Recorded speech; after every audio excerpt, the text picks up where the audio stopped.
Го слушнавме мислењето на граѓаните, а во продолжение ќе слушнеме што работат надлежните институции за подобрување на велосипедската инфраструктура, подобрување на условите и секако безбедноста на сите учесници во сообраќајот, особено на велосипедистите. Добар ден и добре дојде за Никола Станков од Републичкиот совет за безбедност на сообраќајот на патиштата. Како сте? Добар ден, добро ве најдов. Благодарам на поканата. Вашата медиумска поддршка секогаш значи заедно во реализирањето на сите политики кои значат побезбеден сообраќај и за велосипедистите, и за пешаците, и сите останати. И сето тоа во интерес на граѓаните. И секако по сето ова што го слушнавме како вовет во денешната тема која се однесува на велосипедската инфраструктура од вашето работење, дали бројот на велосипедисти во Македонија расте и подготвени ли се улиците за тоа, и дали велосипедот во Македонија се уште се гледа како рекреација или како реално превозно средство? Интересно прашање. Можеби со зголемувањето на дневниве температури се очекува бројот на велосипедисти да расте, особено и како што спомена и минатите соговорници во емисијата, поскапувањето на цените на дизелот и нафтените деривати. Она што го бележиме, еве ќе дадеме прво еден европски пример. Холандија 27 до 30% од сите урбани патувања, оние кои се случуваат внатре во градот, се реализираат со велосипед или во комбинација со јавниот превоз, што е адаптиран, нели, за да може да го поддржи овој начин на превоз. Потоа следува и Шведска некаде со 12 до 15% од сите патувања кои се реализираат, и можеме да кажеме дека Холандија како земја со најразвиена свест во оваа смисла, таму е велосипедот примарно превозно средство. Кај нас, за жал, се уште се гледа на велосипедот повеќе како рекреација, можеби за викендите, во слободното време на граѓаните или на спортување, отколку начин да се стигне до работното место или до онаму каде што имате обврски. Зошто е тоа така? Веројатно и инфраструктурата игра улога секако, веројатно и самиот менталитет на граѓаните кои се уште го гледаат автомобилот како примарно превозно средство. Знаеме, мислам, тоа сме сведоци и во самиот начин на претирање. И покрај тоа што се жалиме на сообраќајниот хаос, долгите чекања на раскрсниците и семафорите, сепак се одлучуваме за автомобил наместо за велосипед. Мултидисциплинарно е прашањето тука. Треба да се реагира и во делот на инфраструктурата, во делот на свесноста и едукацијата на граѓаните, да ги прифатат велосипедистите како рамноправни учесници во сообраќајот, бидејќи сега не се гледа така, но и да се едуцираат самите велосипедисти за нивната одговорност во учествувањето во сообраќајот. Но и затоа го постави прашањето пак дали улиците, односно инфраструктурата ни е подготвена на зголемен број на велосипедисти. Токму така, не можеме да кажеме се уште дека сме задоволни од подготвеноста на инфраструктурата, како што да речеме во една Холандија, или еве издвоив на пример бројки во Германија, каде што дури 80.000 километри имаат велосипедски патеки низ целата држава, зборуваме сега збирно. Холандија има околу 35.000. Разликата помеѓу овие две водечки држави, да речам, во Европската унија е во тоа што во Германија не е рамномерен распоредот на овие 80.000 километри инфраструктура за велосипеди, велосипедски ленти, додека во Холандија е по, да речам, концентрирана на едно место, односно поврзувањето при самиот транспорт е подобар. Ние, за жал, не можеме да се пофалиме со некоја добра Треба сериозно да се работи во оваа насока и не напразно ги правиме овие споредби со другите европски земји за да знаеме како и кон што да се стремиме. Токму така, нашата анализа која ја правевме заедно со Автомотосојузот и партнерите во рамки на проектот Cycle Rap, кој требаше да ги мапира овие велосипедски патеки и да даде со виден еден правилник за нивно, да речам, изведување инфраструктурно соодветно, покажа дека во Скопје имаме мапирано во тој момент околу 143 километри велосипедски патеки, всушност просекот се движел помеѓу 110 и 140, нели имаме во предвид дека се реконструираат улици и се отвара дел. Тоа е во Скопје, таму е состојбата најдобра, да речам, додека во другите градови, како што слушнавме и од градоначалникот на општината Струмица, просекот, за жал, на територија на целата Република Македонија изнесува околу 10 на километри велоинфраструктура, односно велосипедски ленти по градовите. И тука има многу простор за работа. При самото проектирање се земаат во предвид и оние нешта кои се предвидени во правилникот кој очекуваме наскоро да се донесе. Тоа е готов веќе, да не грешам, околу 6 месеци, мислам дека се заокружи целокупно тоа, и таму се всушност дадени оние насоки за идните проектирања на булеварите и на другите сообраќајници кои ќе треба да се имплементираат. Во услови на зголемена употреба на велосипеди или настојување да се зголеми употребата на велосипеди како алтернативен, но и одржлив начин на транспорт, секако потребни се и јасни стандарди и правила за изградба на велосипедска инфраструктура. Меѓутоа, кои се најголемите проблеми кои што ги гледате на терен? Дали станува збор за неповрзаност, лоша сигнализација, небезбедни делници? Тоа што може на теренот да се забележи како состојба е, ако го земеме Скопје како главен град и како град со најразвиена велоинфраструктура, се самиот начин на изведување на оние велосипедски ленти за кои зборуваме, тие се често пати или не се одвоени соодветно од остатокот од сообраќајот. Не треба само да ги има, туку и соодветно да бидат конструирани, обезбедени. Така е, односно да бидат заштитени, како што се вели тоа. Често пати се споени заедно и со останатата пешачка зона, од тука мислам на делот за пешаци, на тротоарот, и тука настанува веројатно избунување, да речам, помеѓу самите пешаци или можеби и невнимателност, кои често пати ја користат велосипедската лента за да пешачат. Она што исто така е главен проблем се спојувањето, односно вклучувањето на завршувањата на велосипедските ленти во другиот дел од сообраќајната лента и коловозот. Тоа е вообичаено на раскрсниците, на пешачките премини.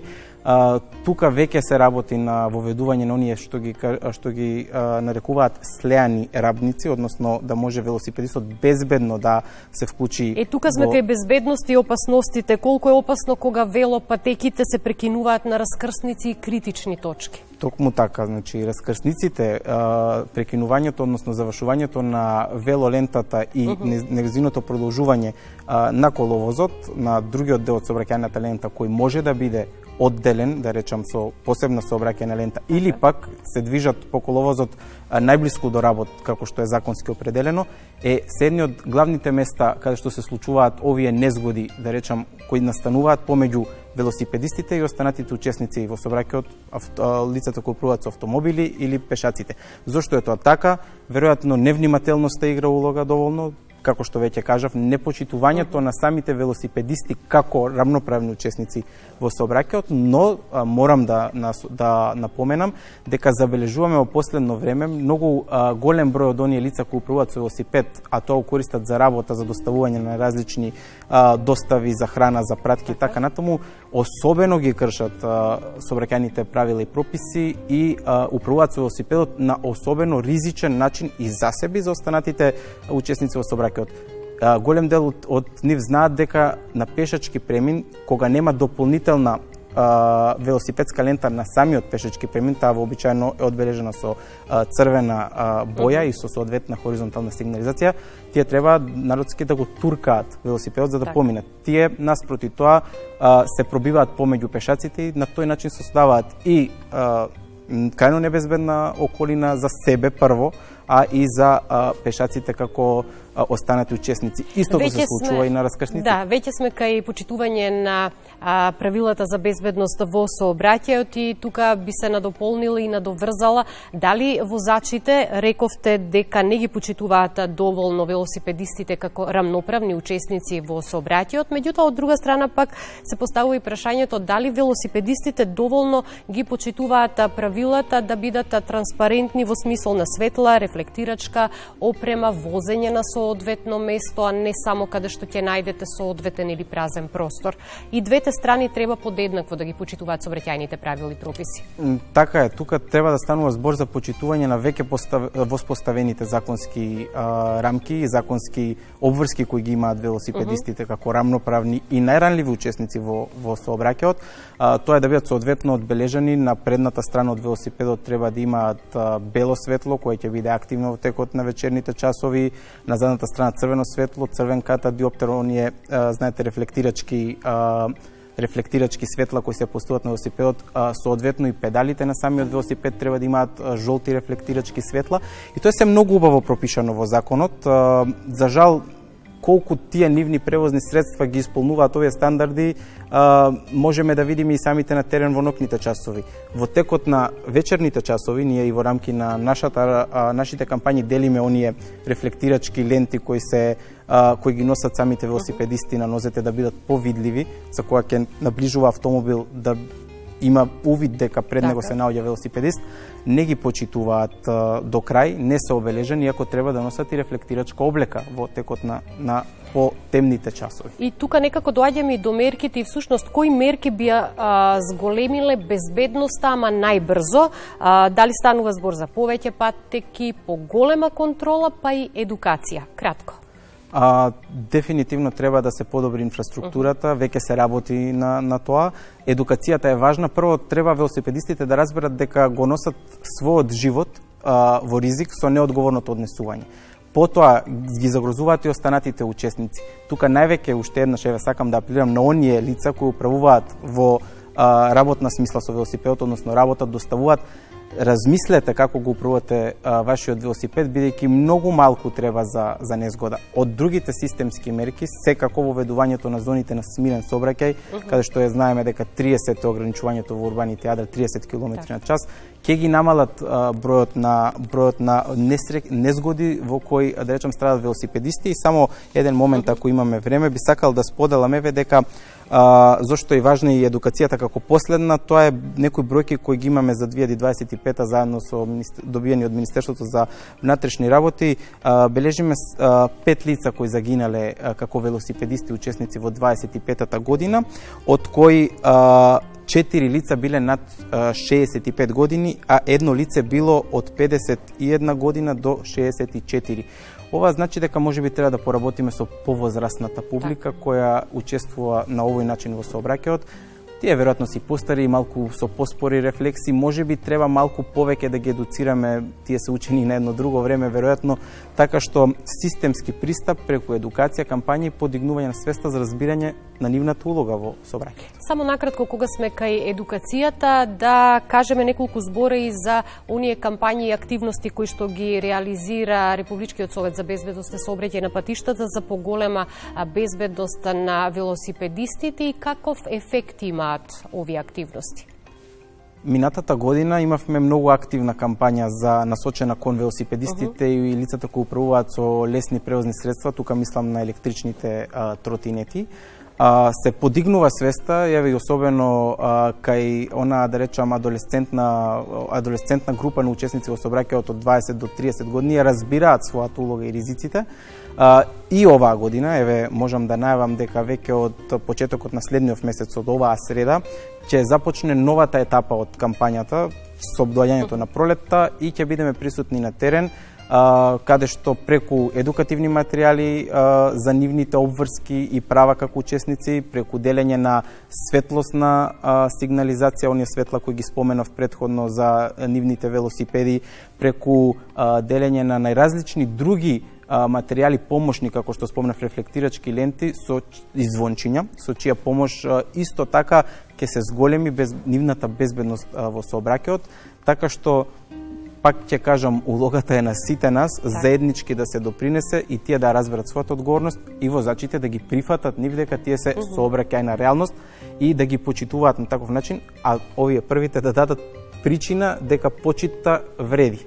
И кога говориме и за велосипедската инфраструктура и почитувањето на сообраќајните правила и прописи за безбедност во сообраќајот, говориме за територијата на целата држава. Само накратко ќе кажам дека во рамки на првата национална конференција за безбедност на сообраќајот во локалната самоуправа, акцент беше ставен на улогата на општините, односно локалните самоуправи во креирање на побезбедна инфраструктура и политики за ранливите учесници, вклучувајќи ги тука велосипедистите и секако локалните самоуправи се подготвени да работат во таа насока. За крајот на разговорот, што би им порачале на граѓаните и институциите? Што треба да се направи за велосипедот да стане безбедна алтернатива на автомобилот? Благодарам еве на прашањето. Дефинитивно оваа конференција која споменавте и вие веќе дава резултати на терен од она што може да го видиме, па и од она што го слушнавме на изјавата на струмичкиот градоначелник, но и во другите општини веќе се подигнува свеста и на терен се влијае во обележување на она што е веќе постоечко и изградување на нова велоинфраструктура. Она што е порака еве и до учесниците во сообраќајот и до велосипедистите, па еве всушност да не забораваат дека секој живот е вреден и така да се однесуваат и нивниот и на останатиот учесник во сообраќајот, пешак, возач или друг учесник во сообраќајот кој го доведуваат во ризик со неодговорно однесување, а надлежните да продолжат со оние мерки кои веќе ги преземаат. Интегрирањето на велосипедите во јавниот превоз е нешто што значително ќе ја подобри безбедносната состојба и свеста за користење, како што велиме, ако сакаме да дојдеме до нивото на Холандија, треба да се преземат некои мерки кои се предвидуваат олеснување на нивното учество. И нашиот апел го упативме, сега на потек се и институциите, но и граѓаните кои што треба да ги почитуваат мерките донесени од надлежните институции. Ви благодарам уште еднаш. Многу благодарам и на поддршката и на можноста за ова гостување.